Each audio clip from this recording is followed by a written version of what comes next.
नहमदुहु व नुसल्ली अला रसूलिहिल करीम अम्मा बाद फ़ाउज़ बिल्लाहि मिनश शैतानिर रजीम बिस्मिल्लाहिर रहमानिर रहीम। नबी पाक सल्लल्लाहु अलैहि वसल्लम के चचा और अहलो अयाल के तज़किरा के सिलसिला में ज़ुबैर बिन अब्दुल मुत्तलिब रज़ी अल्लाह ताला अन्हु का तज़किरा। प्यारे नबी करीम सल्लल्लाहु अलैहि वसल्लम के ये चचा ज़ुबैर बिन अब्दुल मुत्तलिब रज़ी अल्लाह ताला अन्हु बड़े बहादुर और इंसाफ पसंद शख्स थे।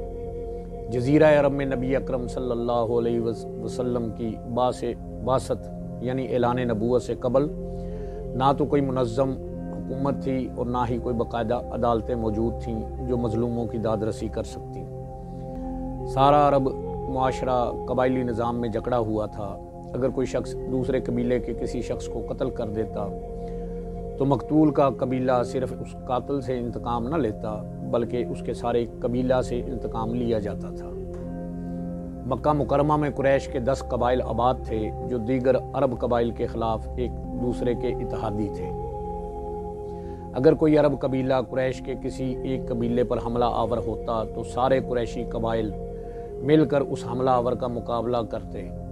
कोई भी ये देखने की जहमत ना करता कि जालिम कौन है और मजलूम कौन है। जनाब हज़रत अब्दुल मुत्तलिब रज़ी अल्लाह ताला अन्हु के तमाम बेटों को अल्लाह ताला ने एक दर्दमंदाना और हसास दिल अता फरमाया था। ख़ुसूसन हज़रत ज़ुबैर बिन अब्दुल मुत्तलिब रज़ी अल्लाह ताला अन्हु इस सूरत हाल से बहुत बेजार थे। इन्हें हरगिज़ ये पसंद ना था कि किसी बेसहारा मुसाफिर पर मक्का का कोई रईस ज़्यादती करे और वो बेबस तमाशाई बने रहे। एक बार यमन का एक ताजर अपने सामान तिजारत के साथ मक्का पहुंचा।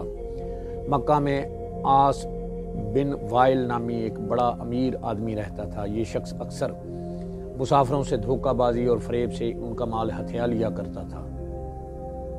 उसने यमनी ताजर से सामान का सौदा किया और सामान अपने कब्जे में लेने के बाद उसकी कीमत अदा करने से साफ इनकार कर दिया। यमनी बेचारा मुसाफिर था, यहाँ उसकी जान न पहचान।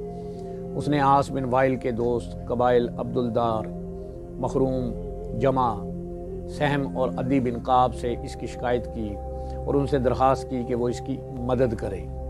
इन कबाइल ने मदद की बजाय उल्टा उसे झिड़क दिया।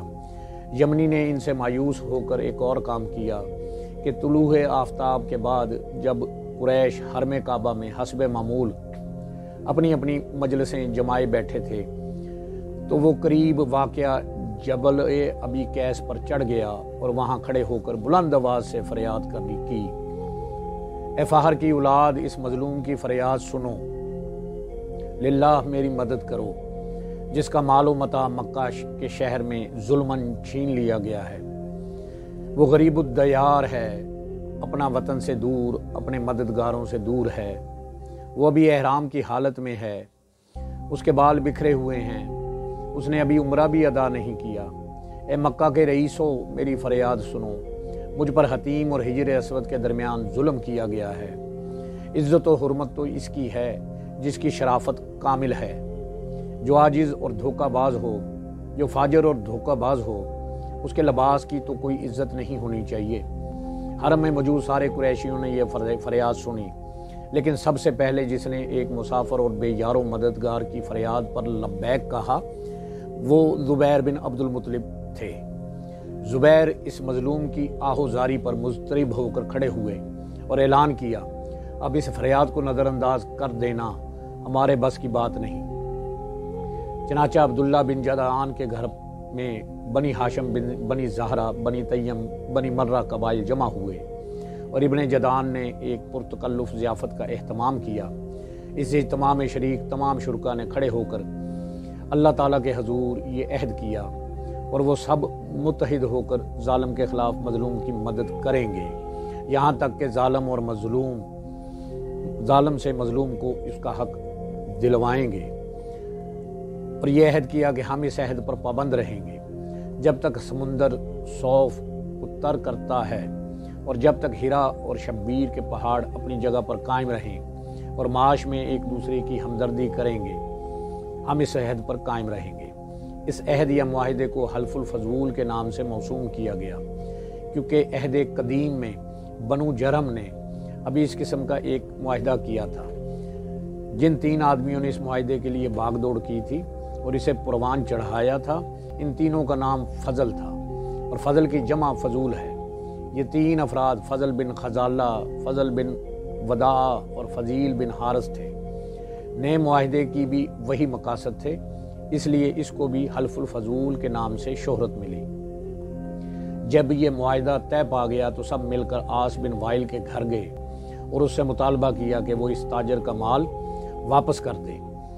اب اس فریبی کا انکار کی مجال ہی نہ تھی، لہٰذا مجبوراً تاجر کو اس کا مال واپس کر دیا گیا۔ اس موقع پر جناب زبیر بن عبد المطلب نے اپنی خوشی کا اظہار یوں کیا: یہ معاہدہ کرنے والوں نے قسم اٹھائی ہے کہ سرزمین مکہ میں کوئی ظالم نہیں ٹھہر سکے گا۔ یہ ایسی بات ہے جس پر ان سب نے متفقہ معاہدہ کیا ہے۔ پردیسی اور فقیر جو ان کے ہاں آئے گا ہر قسم کے جور و ستم سے محفوظ ہوگا۔ نبی پاک صلی اللہ علیہ وآلہ وسلم کی عمر مبارک اس وقت 20 برس تھی۔ حضور صلی اللہ علیہ وآلہ وسلم نے اس معاہدہ میں شرکت فرمائی۔ بعثت کے بعد حضور نبی پاک صلی اللہ علیہ وآلہ وسلم نے اس معاہدہ میں شرکت پر اظہار مسرت فرمایا تھا۔ ارشاد گرامی ہے: میں عبداللہ بن جدعان کے گھر میں موجود تھا جب حلف الفضول طے پایا۔ اس معاہدے سے الگ ہونے کے بدلے اگر مجھے کوئی سرخ اونٹ دیتا تب بھی میں لینے کے لیے تیار نہ ہوتا، اور اس قسم کے معاہدے کی دعوت اسلام میں بھی اگر کوئی مجھے دعوت دے تو میں اسے خوش دلی سے قبول کروں گا۔ اس طرح زبیر بن عبد المطلب کی تحریک سے ایک ایسا معاہدہ وجود میں آیا جس کا واسطہ دے کر فریاد کی جاتی تو لوگ بلاتا اور ننگی تلواریں لے کر اس کی فریاد رسی کے لیے پہنچ جاتے اور مدد کو دوڑے آتے۔ حضور صلی اللہ علیہ وآلہ وسلم کے ان چچا کا انتقال بعثت سے قبل ہوا۔ نبی کریم صلی اللہ علیہ وآلہ وسلم کی عمر مبارک جب 15 برس تھی تو آپ نے قریش کے ساتھ حرب الفجار میں شرکت کی۔ اس جنگ میں اللہ تعالیٰ نے اپنے محبوب صلی اللہ علیہ وآلہ وسلم کی حفاظت خود فرمائی، اور نبی پاک صلی اللہ علیہ وآلہ وسلم نے خود جنگ و قتال میں حصہ نہ لیا۔ حضور صلی اللہ علیہ وآلہ وسلم کے ہاتھ سے نہ کوئی شخص مارا گیا اور نہ ہی زخمی ہوا۔ آپ صلی اللہ علیہ وآلہ وسلم کی شمولیت صرف اس حد تک تھی کہ آپ کے سارے چچا اس لڑائی میں شریک تھے، اور آپ اپنے چچا جناب حارث بن عبد المطلب اور جناب زبیر بن عبد المطلب، حجل مقوم، ابو طالب، قسم غداق، عباس، زرار اور ابو لہب کو اپنے ہم عمر چچا حضرت حمزہ کے ساتھ تیر وغیرہ دیتے جاتے، اور یہ چچا تیر مخالف لشکر پر برساتے جاتے۔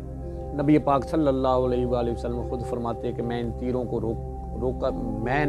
تیروں کو روکا کرتا تھا جو میرے چچاؤں پر چلائے جاتے تھے۔ بعض روایت میں یہ جملہ بھی آتا ہے کہ میرے چچا دشمن پر تیر برساتے تھے اور میں ترکش سے تیر نکال کر انہیں دیا کرتا تھا۔ زبیر بن عبد المطلب کے 2 بیٹے عبداللہ اور طاہر اور 2 ہی بیٹیاں ضیاء اور ام الحکیم ہیں۔ اللہ پاک سے دعا ہے اللہ میں حق بات کہنے کی توفیق عطا فرمائے، آمین۔